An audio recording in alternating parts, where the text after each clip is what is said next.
Hello friends, পর্ণাস লাইভে তোমাদের সবাইকে ওয়েলকাম। তো দেখো, আজকে আমি পনিরের একটি রেসিপি দেখাবো। সেটা হলো পনির দো পেঁয়াজা। একদম সিম্পল ওয়েতে বানিয়েছি। তো পনির নিয়েছি, নুন হলুদ কাশ্মীরি মির্চ একটু দিয়ে মাখিয়ে রেখে দিয়েছি।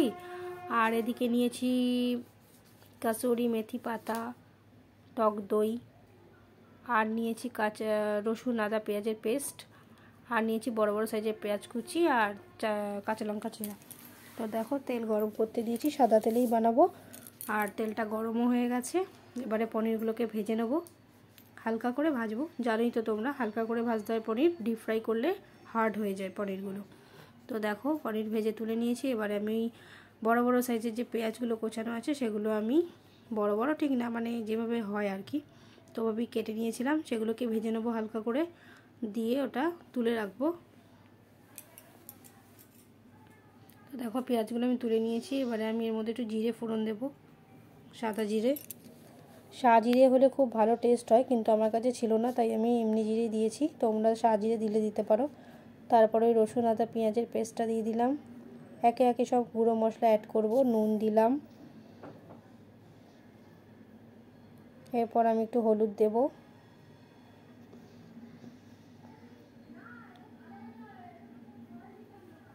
এবার একটু কাশ্মীরি মির্চ দেবো, আর দেবো জিরে গুঁড়ো।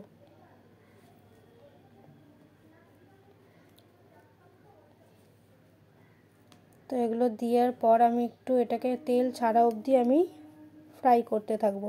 তেলটা যতক্ষণ না বেরোচ্ছে আমি ফ্রাই করব। তো দেখো,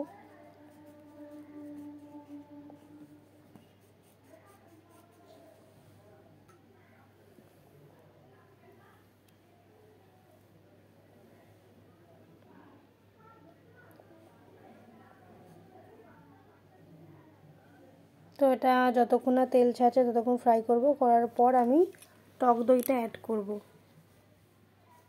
চেরা কাঁচা লঙ্কা দিয়ে দিলাম কটা। এতে ঝাল তো বেশি খায় না, আর পনিরে ঝাল বেশি ভালোও লাগে না। তো দেখো, এবারে আমি টক দইটা এর মধ্যে অ্যাড করব।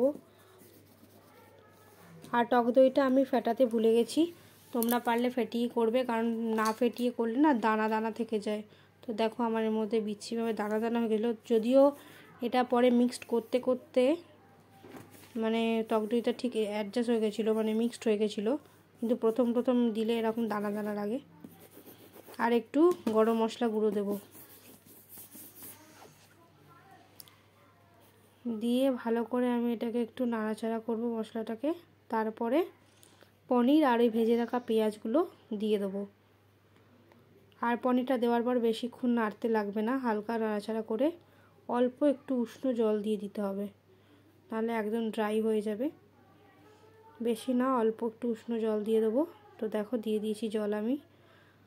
অবশ্যই গরম জলই দেবে, ঠান্ডা জল দেবে না, যার টেস্টটা চেঞ্জ হয়ে যাবে। আর কাসুরি মেথি পাতা যেটা রেখেছিলাম ওটা আমি দিয়ে দিলাম। ওটা একটু ড্রাই করে নেবে, রোস্ট করে দিয়ে দেবে।